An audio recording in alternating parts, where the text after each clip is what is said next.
All right. Okay. All right. We're going to go ahead and get started.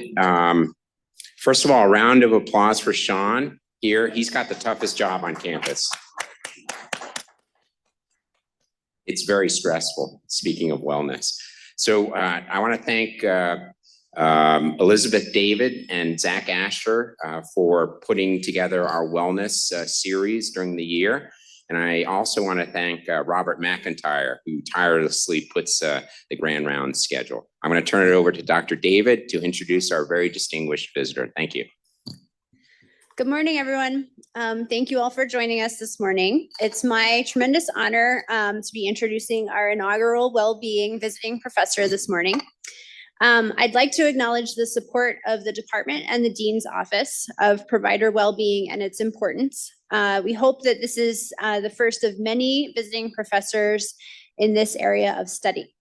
This morning, we are thrilled to have Dr. Michael Maddaus joining us. I encountered Dr. Maddaus for the first time in 2020 after reading his Resilience Bank Account article, which was published in the Annals of Thoracic Surgery. Like most of us in 2020, I was struggling with burnout, COVID-19, and the challenges of becoming a surgeon mom. After reading this very practical guide about 3 domains that influence our ability to show up for our everyday responsibilities as surgeons, I was curious to know more about the author, who was able to write something that resonated so well with me. Dr. Maddaus is a graduate of the University of Minnesota School of Medicine and had a clinical career in thoracic surgery spanning over 20 years, where he rose to the rank of professor, serving as vice chair and program director at the University of Minnesota. He is no stranger to personal challenges, and through his struggles, he learned the importance of gratitude and self-compassion. Now, in his second surgical career, he is dedicated to helping other surgeons survive being surgeons. Dr. Maddaus serves as an executive coach and is an inspiring speaker and hosts the Resilient Surgeon podcast. The authenticity of conversations with him has always struck me, and I sincerely look forward to our bi-weekly book club meetings, which have helped me realize that I am not in a surgical silo and that other surgeons struggle with imposter and second victim syndrome, just to name a few of our afflictions. His commitment to helping surgeons realize their full potential and still be genuine, authentic humans is admirable and something to which I aspire. Please join me in welcoming Dr. Maddaus to the podium this morning.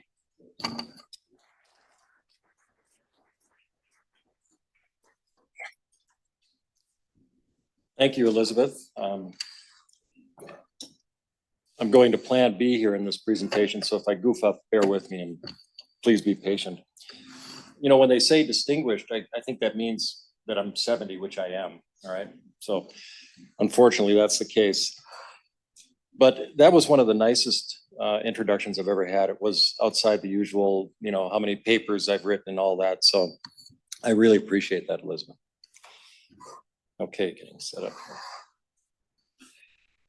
Well, it's the summer of 2020, and I'm sitting in the front seat of a van in Italy, in Sicily, with my wife, Leanne, and 3 of our children, Maya, Sam, and Anne. Lee and I have a serious love affair with Italy going all the way back to 1993, when we spent our honeymoon in Florence, Italy, and right after we finished our residencies in Toronto, Ontario. We loved Italy so much that we decided actually to buy a home there. And today is the big day when we're driving around looking at properties on the island of Sicily. We're all on pins and needles over the excitement of touring homes in Italy. But that's not the only reason we're on pins and needles. The other reason is that our son, Sam, who's 17 years old, will hear any day now whether he's been accepted into the United States Naval Academy. Sam and I used to park ourselves downstairs in the TV room and watch Navy SEALs Bud's Class of 234, a documentary series following these Navy SEAL Buds people through their entire course. We must have watched each of the 6 episodes 5 times. And it led Sam to decide that he wanted to, after graduating high school, join the Navy and become a SEAL. Now, being someone who always knew what was best for everyone else, I pushed him instead to consider applying to the Naval Academy, become an officer, and then become a SEAL if he wanted. But there's another reason I'm really on pins and needles in the van. And that's because when I was 17 years old, like Sam, I was sitting in the front seat of my probation officer's Chevy after having been arrested for the 24th time for burglary. He gave me two choices: drop out of high school and join the military, or be tried as an adult and possibly end up in prison. As I stared out the front windshield at the gray drizzle and the squeaking wipers going back and forth, the oh so familiar feeling of being alone and trapped came back to me with a vengeance.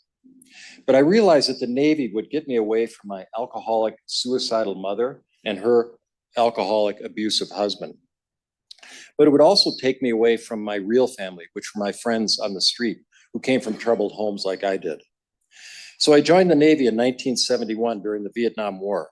After boot camp, I ended up on the Hancock, an aircraft carrier, where I joined 50 other high school dropouts just like me, which means I was a latrine cleaner, paint chipper, and a troublemaker like the rest of them. One night out at sea, I was on watch at the back of the carrier, sitting in a chair, smoking a joint, and contemplating my life in front of all the stars and the quake of the waves going after me. And I realized I only had three choices when I left the Navy. One, continue to get in trouble and end up in prison. Two, get a crummy job like chipping paint for the rest of my life, or go to school. So school it was. And after discharge, I got my GED, and with a monumental amount of effort, I got into the University of Minnesota. But what to major in? The vocational interest test that I took said categorically I should be a doctor, but there was no way that that seemed possible to me because I just didn't believe in myself enough that I was smart enough. But then one day after classes, I'm sitting on the bus stop in the sun, and I'm thinking about how cool it would be to be a doctor. And I decided, screw it, I'm gonna go to medical school. So every day I was on pins and needles as I ran out of the mailbox, put the key in, unlocked it, and opened it until one day that thick envelope of acceptance was in the mailbox.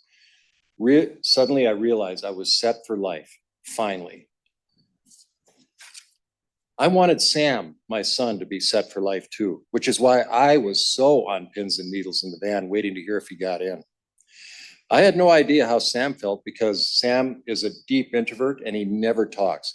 So the main things that he ever says are, yep, no, sounds good. So we're driving along the coast when my cell phone rings. It's Alec Plekash, the ex-Academy grad who's the liaison for Sam to the Naval Academy.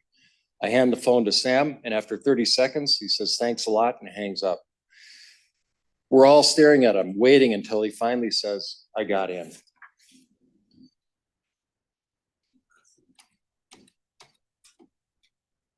Is this working up here? Houston, we have a problem.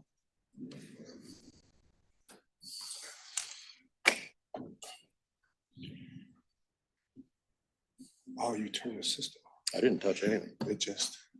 I swear I didn't touch. Did anybody see me touch anything? You can vouch for me here? There we are. Thank you. We all hop out of the van yelling with glee and trot around to hug him. Sam was sitting still like he usually was with only a small smile on his face. And that is literally the picture from Italy in the van. A few days after we were back home, I was sitting at my desk working when Sam walked up and tapped me on the shoulder. He asked me if he could talk to me. I turned around and Sam was standing there with his hands in his pocket, looking down at the floor. He said, Pa, I don't think I want to go to the Naval Academy. This is still not doing it. I felt this surge of irritation well up in me. Here he is being handed a tremendous opportunity on a silver platter, and he's saying no. So I stood up and put my hand on his shoulder and said, you're going. Okay, he said. He turned around and walked into his room. I don't know what to do to get this thing going here. Our friend here.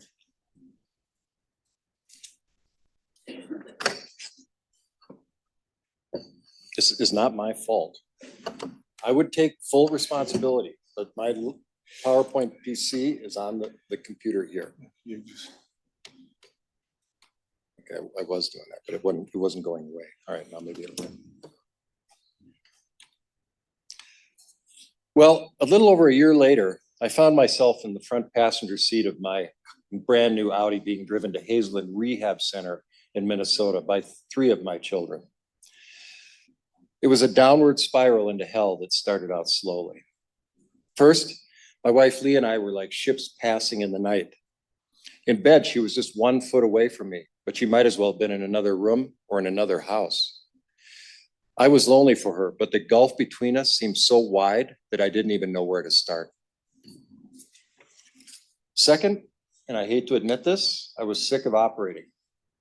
I loved learning how to master a case, but once I got to that point, the thought of doing hundreds more of the same cases until I retired was almost suffocating to me. Then there was running around like a chicken with my head cut off, running 2 rooms, the endless hustle for more cases and money, and the relentless meetings, committees, journal editing, manuscript reviews, paper writing, and program director duties. Each day was like running through a fire, just trying to keep myself from getting burned.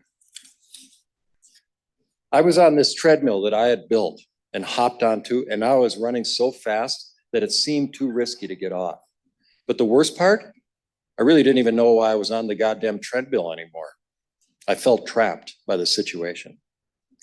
So I started to find myself lying in bed at night, staring out at this big oak tree in our backyard with a tear or two streaming down my face with Leanne, my wife, 1 foot away with her back towards me. I kept pulling out the 4 habits of surgeons that have served us so well in so many ways, like the fix everything habit, or the discipline habit to keep going no matter what, and the be strong habit so you can pretend you're okay even when you're not. And finally, one of my specialties, the self-sufficiency habit. But they didn't work to cure my loneliness and disconnection. I just kept feeling miserable. My only antidote to all this mayhem and loneliness was exercise, but of course it was only a Band-Aid to the deeper problems below the surface. And that Band-Aid was ripped off one day when after a 4-mile run, I found myself bent over in agony in front of our house from back pain and radicular pain from major back problems. I realized in that moment I would never run again. And I stood up, wiped a tear from my cheek and walked inside. After a 5-level lumbar fusion, I got back to work after 6 weeks off narcotics. But one day after a long case, I limped through the operating room doors and out to talk to the family. And I realized that both hips were probably a problem, and ultimately they were both proved to be bone on bone. A friend and pain anesthesia colleague at work injected them both to no avail. So he wrote me a prescription, the first one for 360 Norco. I remember standing in the hallway looking at the canister of pills thinking, man, you can get addicted to this stuff, you better be careful. But my surgical brain and self-sufficiency said, nah, you can manage it. Turns out I had met my match. So there I was on my first day of rehab, full professor, endowed chair, blah, blah, blah, blah, blah, being given a tour of the rehab facility by none other than an alcoholic medical student from Harvard. Overnight, I became just another miserable addict in rehab, like the rest of my fellow inmates. But I was not happy to be there, to put it mildly, and I was actually voted least likely to succeed by my fellow inmates, all right? That's not good. If you're in rehab and they vote you least likely to succeed, it doesn't bode well for the future. But not to worry though, because by the end of my 3-month incarceration, I was voted most improved. Doesn't say much given where I started. Well, one night, not long after I came home from my 3-month stint, I was sitting at my desk alone trying to figure out just what the hell happened to me and how I could have done something differently so I wouldn't have ended up like that. The responsibility and the shame I felt were literally suffocating. But I was determined to figure out where I had gone wrong. Then I suddenly remembered a 360-degree review that I had done as part of a leadership program I'd created for the residents with my endowed chair money. It was in a file in the drawer of my desk, right where I'd left it 3 years ago. I pulled it out of the drawer, opened it up to the written comments on significant areas for development, and read. Needs to listen more. Can bowl over others' concerns when he's passionate about a project. Sorry, that's not sure. No. Could be more patient. Very strong-willed, bowls over other colleagues. And then there was this doozy. He's like an abusive boyfriend that you absolutely adore, but can never be sure won't slap you. Ouch. Now, when I first read these comments 3 years prior, I blew them off. After all, there were so many positive ones. And besides, I felt that I had a job to do and there's bound to be some collateral damage. Plus, I genuinely believed that I was a warm, caring, and patient man. But now I wasn't so sure.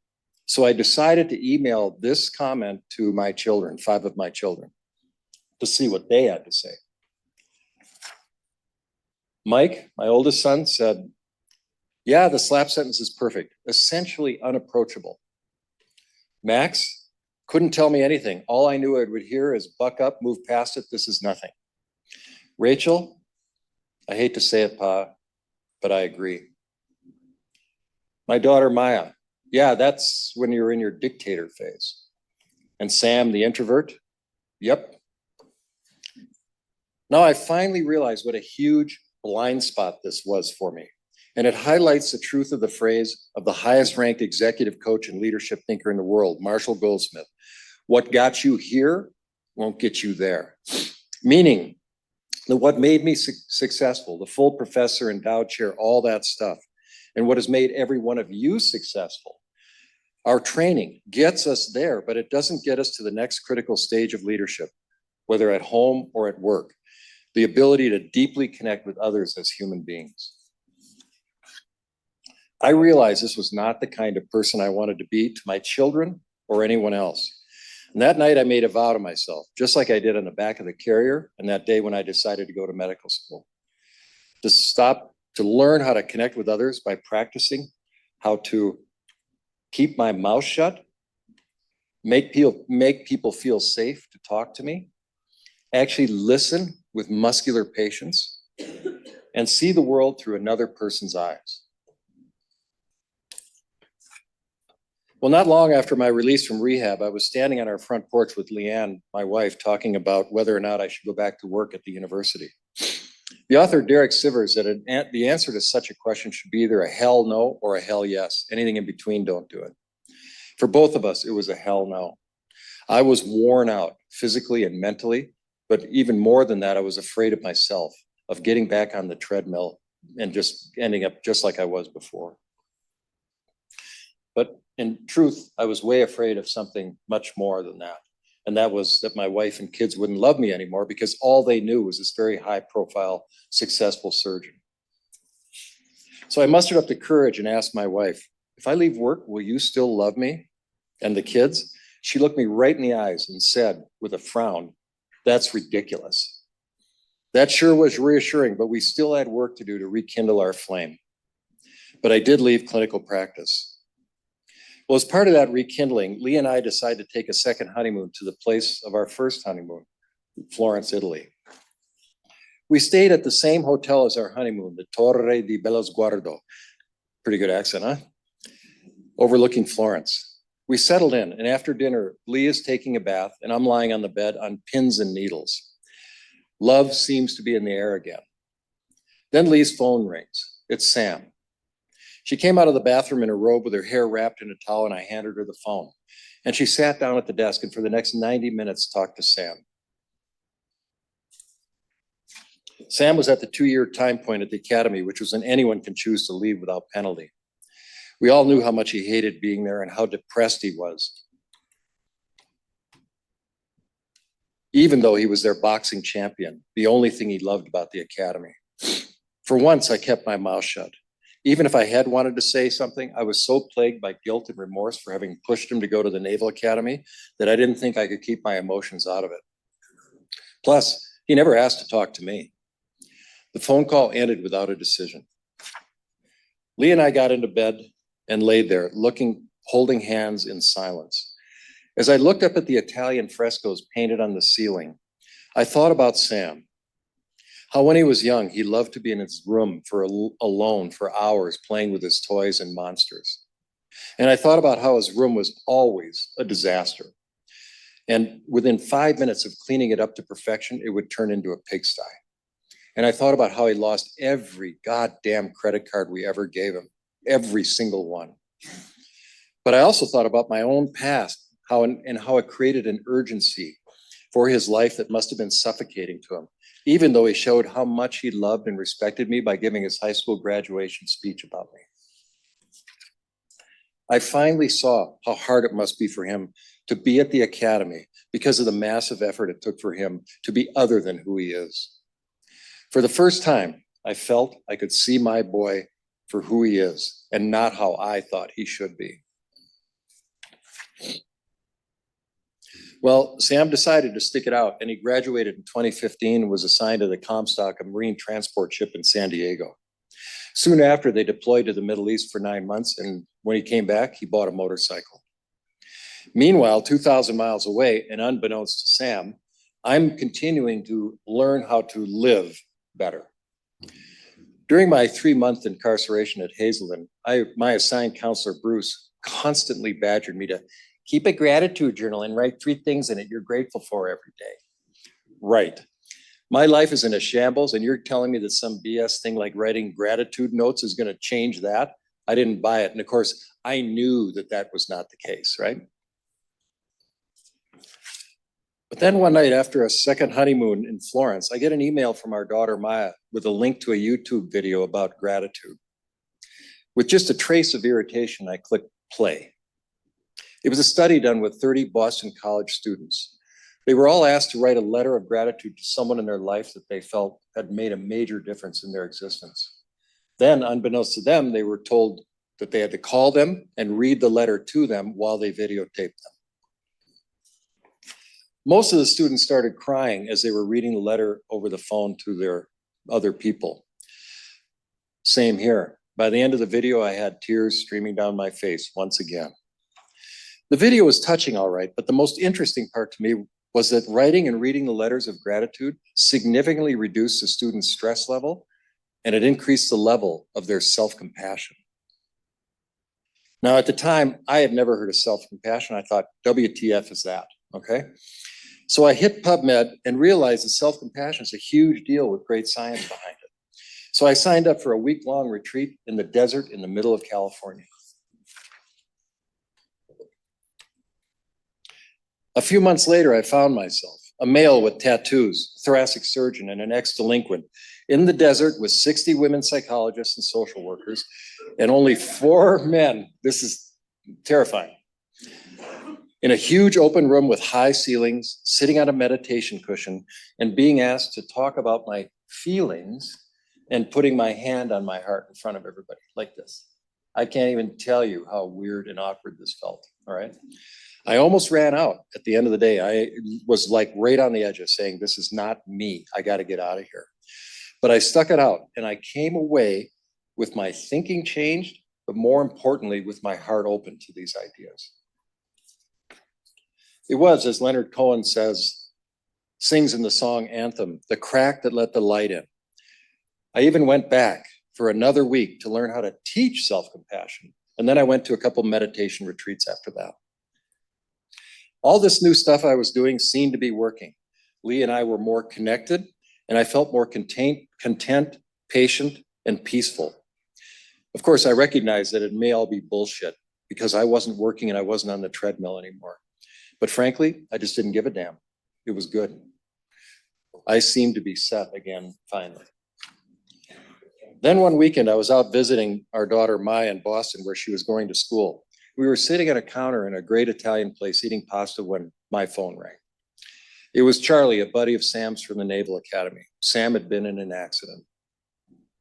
Charlie said he was okay, that he only had broken his leg and that he was on his way to the hospital. I flew out the next day.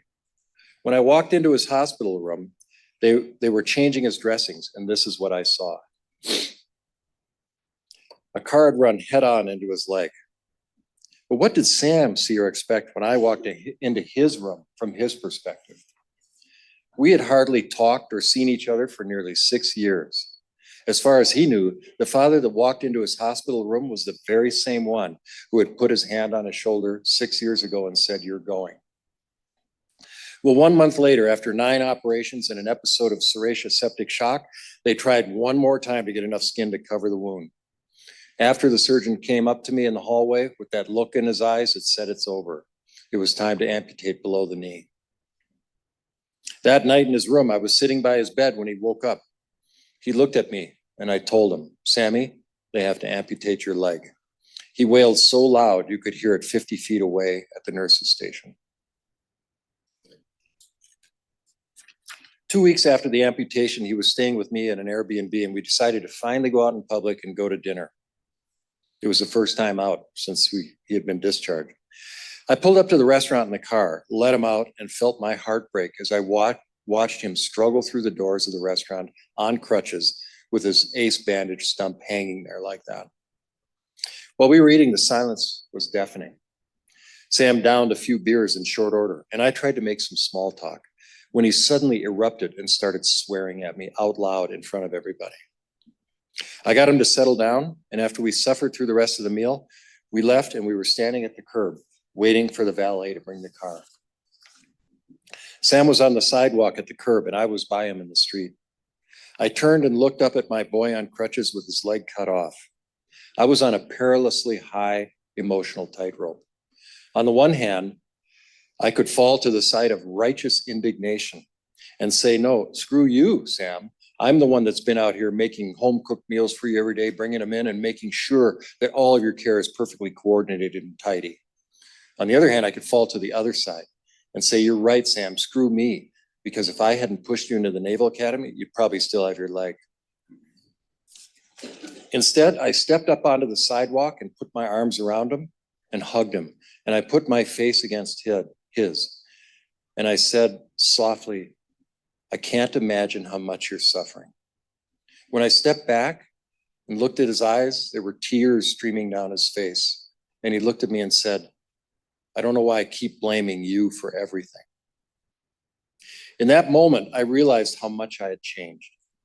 Like taking one's muddy shoes off before going in the house, the new skills I had learned allowed me to drop my ego at the curb to keep the start of our new connection and relationship strong. I had changed a lot, and the change was hard.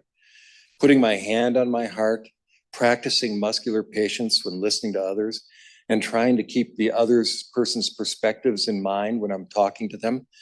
It took time and practice to develop these skills and get better at them, like anything new that we do. Whenever we start to learn or think or behave differently, it often feels difficult and inauthentic, or like we're not being ourselves. This makes sense because it takes time to lay down new neurologic wiring in our brains until it starts to feel fluid and normal and authentic.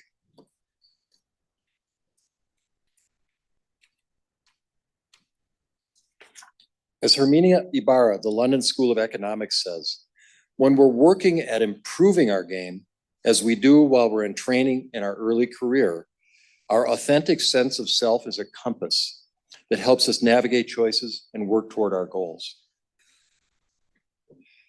I'm sorry that is not coming up right, but when we are trying to change our game, to get from here to there, like I was by practicing these new skills, we can feel wildly inauthentic and start to feel like that's just not who I am, like I did on the first day of that retreat at the self-compassion retreat. This sense of being inauthentic is one of the biggest barriers to our ability to transition to being a great leader, whether at work or at home, where the soft skills of connection and relationship building are so crucial to be able to lead with influence instead of the seemingly easier control and command or power over others. Well, at home, we have this big, round, custom-made pine dining table, and almost every night our family ate dinner together in a circle. It was a ritual that was the Velcro strap that brought us together over and over during our hectic days. When COVID hit, Sam moved home from San Diego along with his sister Maya, and we found ourselves once again eating around the circle on our round pine table. But the dinners were very hard because Sam was suffering a lot.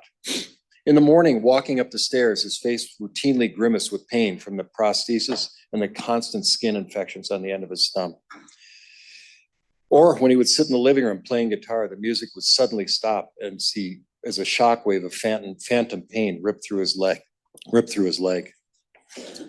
But the hardest part, he was a lost soul. Here was my boy, my project, a shell of what he was when he was 17 years old. Like when he was at the gym working out with his trainer, doing massive amounts of weight, and Ben telling me that he was one of the most incredible people who could take the beating like nobody else he'd ever seen.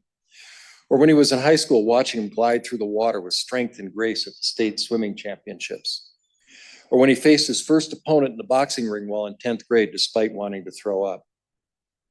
And then winning the boxing match of the year at the academy against a Royal Marine from England. Now, he could hardly walk 6 blocks.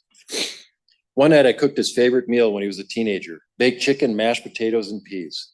We were passing the chicken and mashed potatoes around the circle and we started eating in silence. After a few minutes of no sounds other than the clank of silverware on the plates and the chewing, Sam looked up and announced that he had decided to hike the Pacific Crest Trail from the bottom of California to the coast, to the border of Canada. We all stopped chewing and sat in silence with our mouths full, glancing at each other, waiting to see who's going to say something to break the tension. I mean, for God's sakes, he can only walk 6 blocks, and now he's going to walk over 2,600 miles carrying a 60-pound backpack.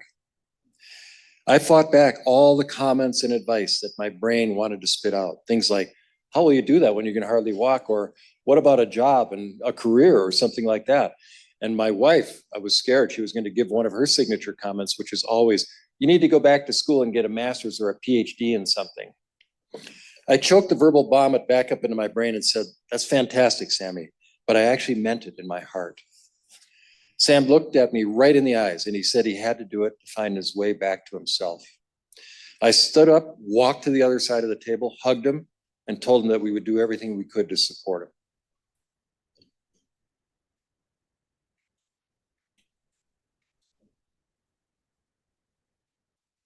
When I sat back down, I saw that light in his eyes again, the light that always shined whenever he did something physical. I felt so proud, and I had no doubt that he would pull it off because I believed in him now.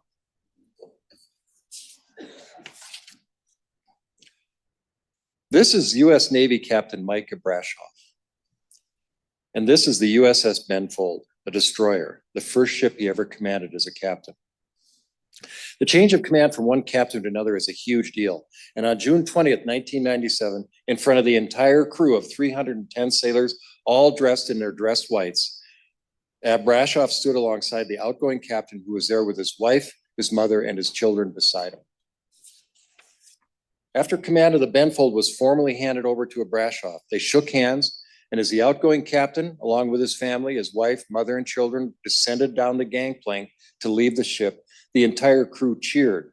They actually jeered in what Micah Brashoff calls the most blatant displays of disrespect he'd ever seen in the military.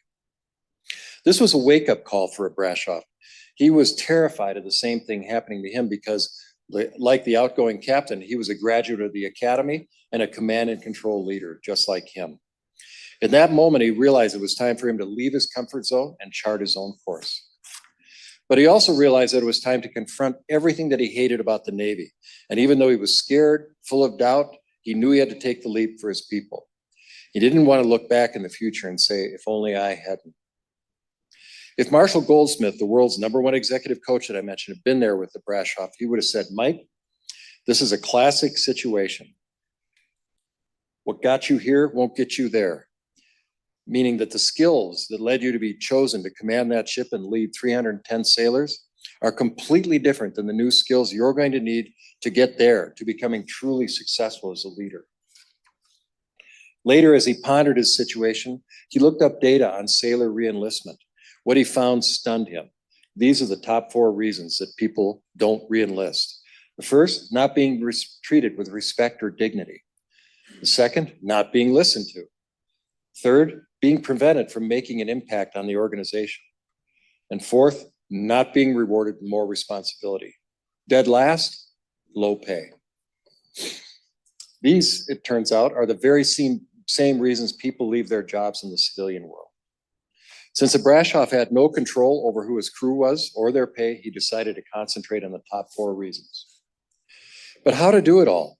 He decided to follow his gut instincts and make decisions based on whether or not it felt right. As he said, you can never go wrong if you do the right thing, because the right thing is like porn. You know when you see it. So what did he do? Two things. He trained himself to see each of the sailors as unique human beings with unique talents and perspectives, like I finally did with Sam, and not as replaceable cogs in the Navy machine. And the way he did it was to interview each of the 310 sailors, each and every one of them, 5 a day he interviewed.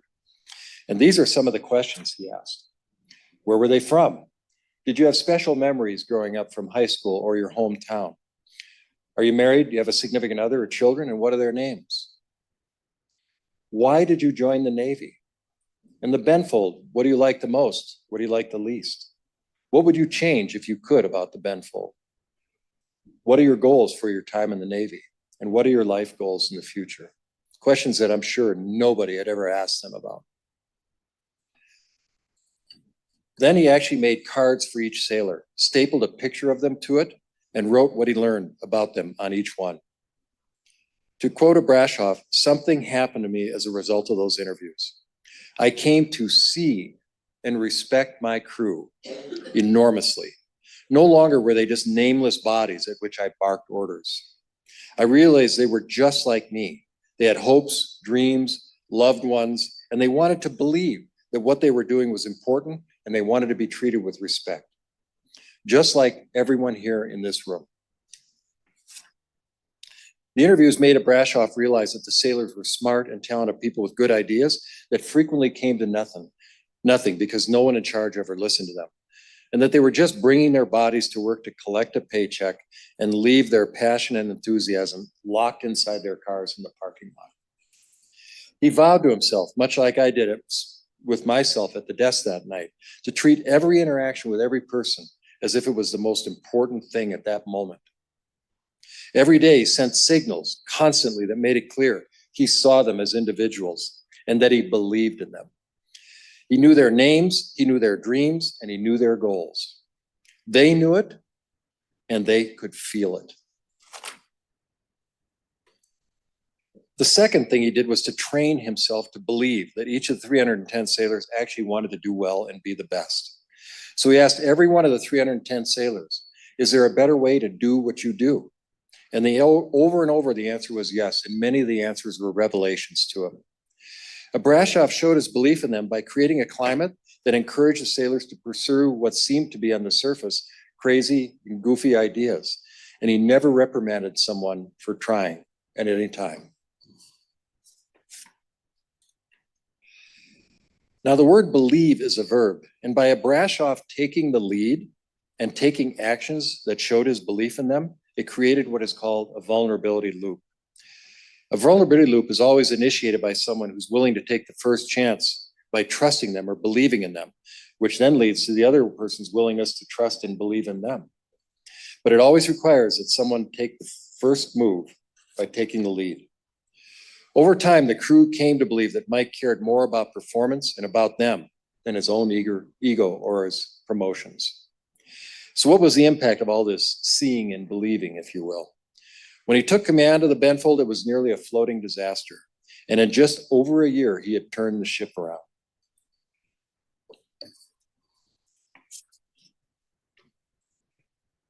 For the fiscal year 1998, they operated on 75% of their budget, saving the Navy $25 to $40 million that year. They had the highest gunnery scores in the Pacific Fleet that year. Redeployment training time decreased from 52 to 19 days. That gave every one of the sailors an additional 33 days of precious shore leave. He promoted 86 sailors in 1 year, 2 times the Navy's rate. And here's the big deal. Re-enlistment shot up from 28% to 95%. Imagine that, a ship full of sailors and they're re-enlisting at that rate. That's a direct consequence of seeing and believing in his men. But there's more. Just 1 year after he took command, the Benfold won the coveted Spokane Trophy, an award formed by Teddy Roosevelt and given to the best ship in the Pacific Fleet.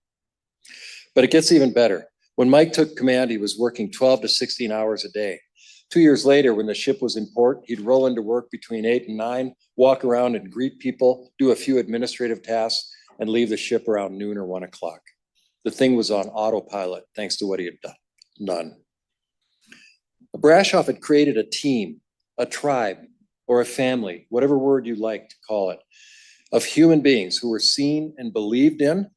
And this created a beehive of 310 connected human beings with chemistry and collective intelligence that far surpassed anything possible with command and control leadership.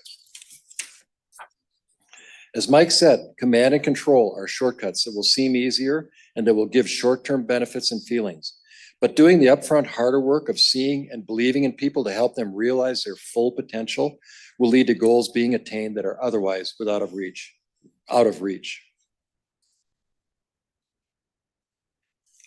Well, a couple of years ago, I was having lunch at Chipotle with Jeff Chipman, a general surgeon and a good friend from the University of Minnesota.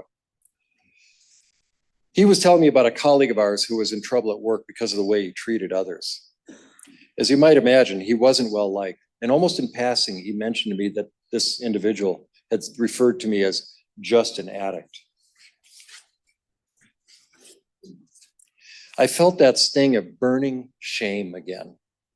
But I realized in that moment that my colleague was clueless about all of the forces acting on me over time that propelled me to that moment in the hallway, staring at that canister of 360 Norco tablets.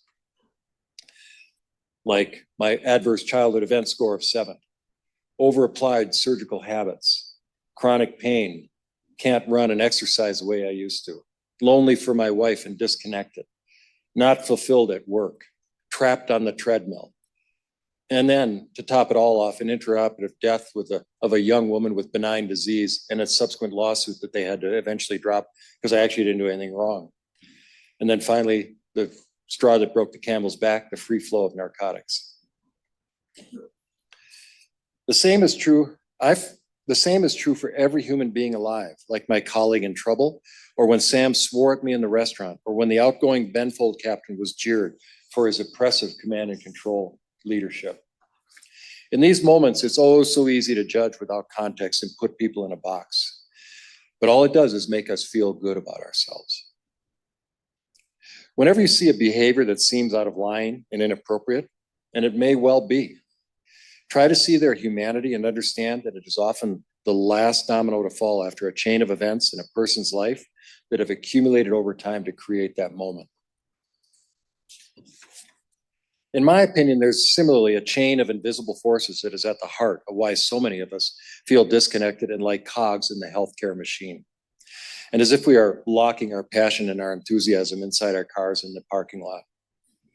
The first of these forces is the individualistic drumbeat of career development.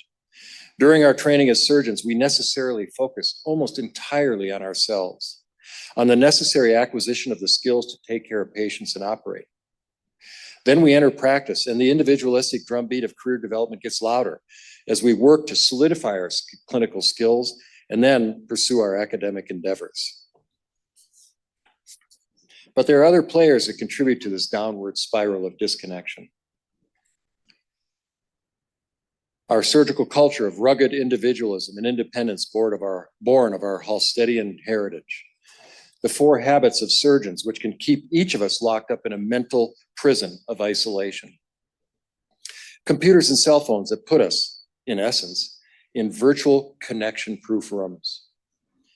And the treadmill so many of us are on, running every day after more papers, more cases, more money, more meetings, more committees, more everything. And the very skills and forces that have gotten us all here to the point of this thing we call success are not the skills and attributes that will get us there to a place of having rich and deeply connected relationships with our colleagues and coworkers by making the time and effort to learn and apply the skills of seeing and believing in each other. But it's not just me singing this song. I'm sorry, that slide should have been up with the heart. Many of the greatest leadership thinkers in the world are singing this very same song. Simon Sinek, Jocko Willink, the retired Navy SEAL, Dan Coyle, author of The Culture Code, Adam Grant, and our Surgeon General Vivek Murthy. They all emphasize that the core skill of great leadership, whether formal or informal, whether at home or at work, is the ability to form relationships and connection to others. And the list includes Alan Mullally, the former CEO of Ford, who in 2008 brought them back from the brink of losing 17 billion to profitability, all without a government bailout, by implementing his working together principles. And at the top of that list of his working together principles, people first, love them up. That was his number 1 and number 10 principle.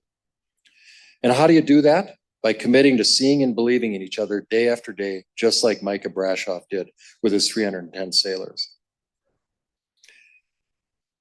Well, that day in the self-compassion retreat, when I was asked to put my hand on my heart, I realized how far away I was from my soul and the souls of the people most important to me. Part of that, of course, was the urgency of my need to crawl out of the gutter of my early beginnings. But the real culprit, in my opinion, is our surgical culture that places an outsized premium on our heads and thinking and not on our hearts. The irony is that we so often dip into our hearts with our patients, but so rarely with each other, our colleagues and coworkers. But real leadership, whether formal or informal, whether at work or at home, starts with the heart and with seeing and believing in each other and not with power over. It's high time for the future of our specialty and for our cultural well-being to embrace this massive blind spot and to start seeing and believing in each other. It will allow all of us individually and collectively to reach heights otherwise not attainable. I promise you, it will change your lives just like it did mine. Thank you very much.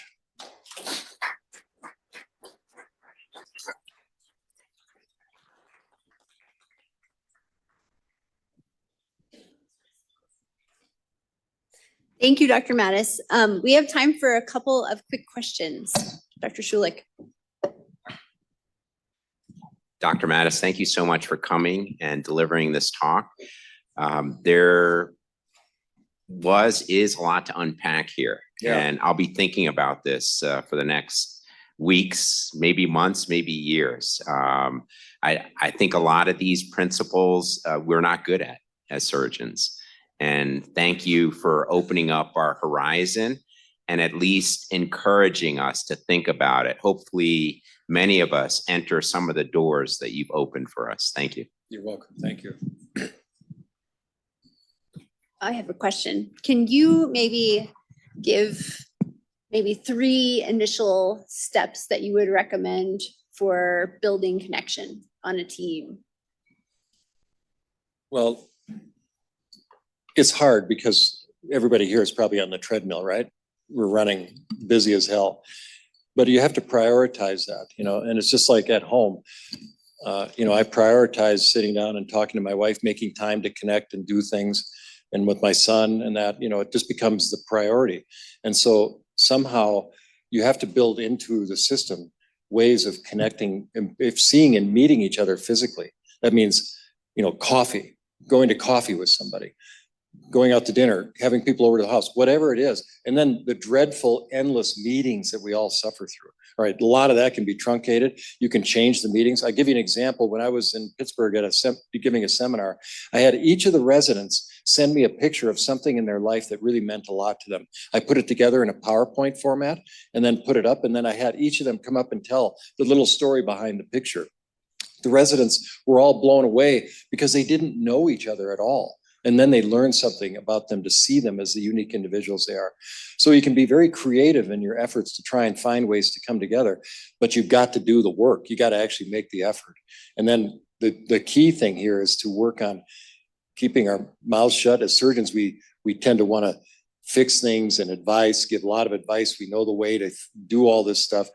It was really hard for me to just keep my mouth shut and start to really work on listening and imagining in my head being in that other person's shoes and stepping outside of my own thinking. Is that? Thank you. Yeah. Anyone else? Cool. Thank you so much. So I'm one of the associate program directors of the general surgery. I'm one of the, that's a lot louder. As an associate program director for the general surgery program, we've tried to incorporate some of these principles into our education time and kind of culture. But it can be very hard without making it feel like it's, mandatory yoga, right? Like you will take the wellness module kind of thing. And so as leaders in this department, what are some of the structural way? I mean, there is the personal connection, but do you have any thoughts about structural ways we can build space for these types of things without making it feel like, the mandatory wellness modules, which is a really tricky balance? Yeah, well, a lot of that stuff is checking boxes, and it feels like you're checking boxes. And one of the things about a brash off that he did with the ship is that he also made it fun. Okay, so he had parties on the deck of the ship. He brought in pumpkins when it was Halloween. When they were overseas, in the middle of nowhere, they managed to get a bunch of pumpkins. So those sorts of things, if you make it instead of a checkbox, the meetings or the things, fun. I mean, do something fun. When I was in Pittsburgh again, we went golfing. Now that's not my thing. It wasn't a golfing course. It was one of those golfing things where you hit it in the nets. The residents had a great time doing that. And I got into conversations. They got into conversations. So if you can create circumstances like that where it's kind of fun, instead of the mandatory checkbox about wellness, that's the key. And and again, even getting together as a group of residents, if you're having a meeting, start with something interesting and fun, like the PowerPoints or whatever. There's a million ways to skin the cat. But the key here, in my opinion, is to get out of the checkbox mentality, think outside the box, and do things that are different. All right. I just want to note, nobody's asked, did he succeed at the Pacific Crest Trail? Okay. He did. He did it in 6 months, which is a time that people with 2 legs do it. And currently that picture where you saw him climbing up the rocks, he's ridden his bike from the top of Alaska, Prudhoe Bay, and he's now in Peru. He's ridden and camped that entire distance, and he's climbing rocks in Peru there. So, I mean, to me, that's just a perfect example that is parallel to the sailors. By seeing and believing in him, even though it seemed lunacy at the time at the dinner table, he surfaced, and I mean, I remember when a woman believed in me by simply when I was just rising out of delinquency after I got out of the Navy, and I wrote a letter to apply for the GED because it's way before the internet, and she was reading it to help me, and she looked at me and she just said spontaneously, "Boy, you can really write well." Nobody had ever said something like that to me. To this day, I can see her, the desk, the whole thing. She sort of believed in me in a small way. And that was like rocket fuel for me. And my getting up and hugging my son, instead of listing all the ways I thought he couldn't do it, that changed the dynamic of our relationship, And as a testimony to that, I had my knee blow out this summer and I was on crutches, irony of ironies, right? No weight bearing for 6 weeks. When I called him and was talking to me in South America, he immediately said, "I'm going to come home to help you." All right. I don't think that would have happened in the past. So that's the level of connection that we have now that has been transformed by these things. Thank you, Dr. Maddaus, for coming. We have a few Colorado gifts for you tucked in the bag. Good. So thank you very much. Thanks for being here this morning, everyone.